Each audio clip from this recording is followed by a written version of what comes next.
வணக்கம் நண்பர்களே. இந்த வீடியோவில் எப்படி உங்களோட பென்ட்ரைவோட காப்பியிங் ஸ்பீட், அதாவது ஒரு ஃபைலை நீங்கள் பென்ட்ரைவில் காப்பி பண்ணும்போது ஃபாஸ்ட்டாக காப்பி ஆகிறது, அதை எப்படி இன்க்ரீஸ் பண்ணுறது அப்படிங்கிறத பற்றி தான் நம்ம இந்த வீடியோவில் பார்க்க போகிறோம்.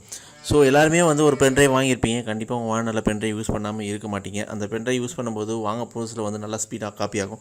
போ என்னன்னா கதை தெரிஞ்சு கட்டணப்பான கதையாக அதனோட ஸ்பீடு, அதாவது காப்பியிங் ஸ்பீடு ரொம்ப கம்மியாகிட்டே போகும். ஸோ என்ன ரீசன் அப்படின்னே தெரியாது. ஒரு கட்டத்துக்கு மேலே சடனாக அந்த பென்ட்ரைவ் ஒரு நாள் ஒர்க் ஆகாமல் போயிடும்.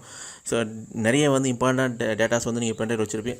சடனாக என்ன ரீசன்னே தெரியாமல் ஒர்க் ஆகாமல் போயிடும். ஸோ அதுக்கு அந்த மாதிரியான விஷயங்களுக்கு எப்படி ஒரு சொல்யூஷனை நம்ம கண்டுபிடிக்கிறது, எப்படி உங்களோட பென்ட்ரைவோட காப்பிங் ஸ்பீடை இன்க்ரீஸ் பண்ணுறது, ப்ளஸ் அதனோட வாழ்நாள், அதாவது ரொம்ப நாளைக்கு நீங்கள் அந்த பென்ட்ரைவை எப்படி யூஸ் பண்ணுறது அப்படிங்கிற பற்றி நம்ம பார்க்க போகிறோம்.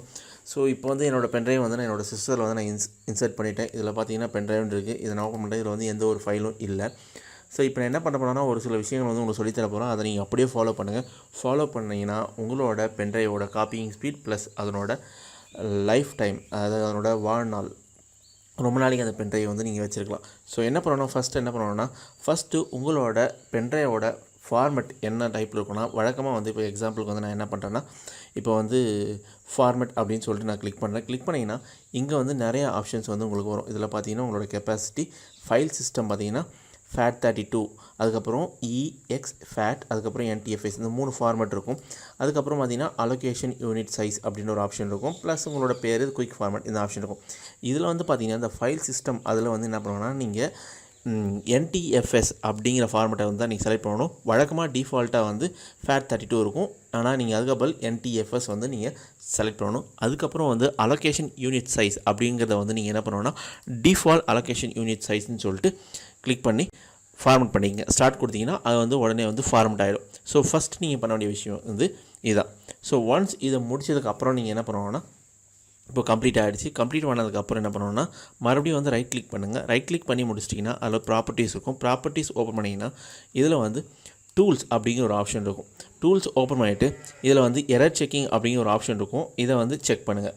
ஸோ இப்படி செக் பண்ணிங்கன்னா உங்களோட பென்ட்ரைவில் ஏதாவது எரர்ஸ் இருந்துச்சுன்னா அந்த எரர்ஸ் ரிமூவ் ஆகிடும். அப்படி ரிமூவ் ஆகிடுச்சுன்னா உங்களோட பென்ட்ரைவ் அதோட லைஃப் ரொம்ப நாளைக்கு நீங்கள் யூஸ் பண்ணிக்கலாம். ஸோ அடிக்கடிக்கு இது மாதிரி பண்ணுறதுனால என்ன ஆகுனா, ஃபைல்ஸும் நல்லா ஃபாஸ்ட்டாக காப்பி ஆகும். ஸோ ஒன்ஸ் இதை பண்ணி முடிச்சிருங்க. பண்ணி முடிச்சதுக்கப்புறம் என்ன பண்ணுறீங்கன்னா, இதிலே ஹார்ட்வேர் அப்படிங்கிற ஒரு ஆப்ஷன் இருக்கும். இந்த ஹார்ட்வேர் ஆப்ஷன் செலக்ட் பண்ணிவிட்டு இதில் என்ன பண்ணுங்கன்னா, ப்ராப்பர்ட்டிஸ் அப்படின்னு சொல்லிட்டு ஒரு ஆப்ஷன் இருக்கும். இதை உங்களோட பென்ட்ரைவ் செலக்ட் பண்ணிவிட்டு ப்ராப்பர்ட்டிஸ் அதை ஓப்பன் பண்ணுங்கள். அதில் ஓப்பன் பண்ணிங்கன்னா இதில் சேஞ்ச் செட்டிங்ஸ் ஒரு ஆப்ஷன் இருக்கும். இதை கிளிக் பண்ணுங்கள். கிளிக் பண்ணிங்கன்னா இன்னொரு ஆப்ஷன்ஸ் ஓப்பன் ஆகும். இதில் பாலிசிஸ் அப்படிங்கிற ஒரு டேப் இருக்கும். இதை ஓப்பன் பண்ணுங்கள். இதில் ஓப்பன் பண்ணிங்கன்னா இதில் பெட்டர் பெர்ஃபார்மன்ஸ் அப்படின்னு ஒரு ஆப்ஷன் இருக்கும். இதை செலக்ட் பண்ணி ஓகே கொடுத்துருங்க. இப்படி கொடுக்குறது மூலமாக என்ன ஆகும்னா, உங்களோட பென்ட்ரைவோட காப்பியிங் ஸ்பீட் இன்க்ரீஸ் ஆகும்.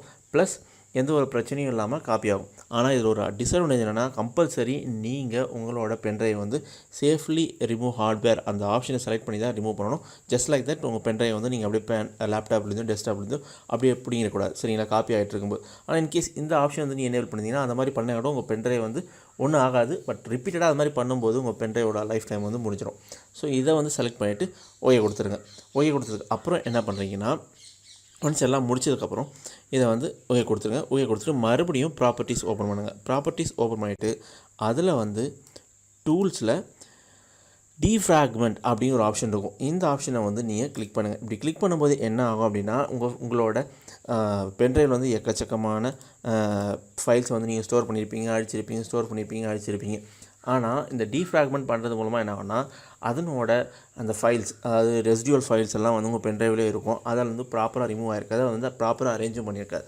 ஸோ அப்போ என்ன பண்ணணும்னா, உங்களோட பென்ட்ரைவை டீஃப்ராக்மெண்ட் பண்ணுறது மூலமாக, நீங்கள் ப்ராப்பராக அரேஞ்ச் பண்ணுறது மூலமாக உங்கள் பென்ட்ரைவோட லைஃப் இன்க்ரீஸ் ஆகும். ப்ளஸ் காப்பிங் ஸ்பீடும் இன்க்ரீஸ் ஆகும். ஸோ இதை செலக்ட் பண்ணிவிட்டு அதுக்கடுத்து என்ன பண்ணுங்கன்னா, ஆப்டிமைஸ் அப்படின்னு சொல்லிட்டு கிளிக் பண்ணுங்கள். ஸோ ஒன்ஸ் அப்படி ஆப்டிமைஸ் கிளிக் பண்ணோடனே ஆட்டோமேட்டிக்காக அது ஆப்டிமைஸ் ஆயிரும். ஸோ ஒன்ஸ் ஆப்டிமைஸ் ஆன முடிஞ்சதுக்கப்புறம் உங்களுக்கு 0% அப்படின்னு சொல்லிட்டு வந்துடும். ஸோ இது மாதிரி பண்ணுறது மூலமாக ஸோ இந்தந்த செட்டிங்ஸ், அதை நான் இப்போ என்ன சொல்லணும், அது எல்லா செட்டிங்ஸ் நீங்கள் பண்ணுறது மூலமாக உங்களோட பென்ட்ரைவோட காப்பியிங் ஸ்பீட் ப்ளஸ் அதனோட லைஃப்பை நீங்கள் கண்டிப்பாக இன்க்ரீஸ் பண்ண முடியும். ஸோ கண்டிப்பாக தகவல் உங்களுக்கு பிடிச்சிருக்கும் அப்படின்னு நினைக்கிறேன். இந்த தகவல் உங்களுக்கு பிடிச்சிருந்துச்சுன்னா மறக்காமல் இதை உங்கள் ஃப்ரெண்ட்ஸோட ஷேர் பண்ணுங்கள். மேலும் நம்மளோட சேனலை நீங்கள் சப்போர்ட் பண்ணணும் அப்படின்னு நினச்சிங்கன்னா மறக்காமல் அந்த ரெட் கலர் பட்டன் அழுத்தி சப்ஸ்கிரைப் பண்ணிவிட்டு அந்த பெல் சிம்பலையும் அழுத்துங்க. அப்போ தான் நம்ம பப்ளிஷ் பண்ணுற ஒவ்வொரு வீடியோவும் உடனுக்குடன் நீங்கள் பார்க்க முடியும். ஸோ இந்த வீடியோவை பார்த்ததற்கும் பகிர்ந்ததற்கும் மிக்க நன்றி.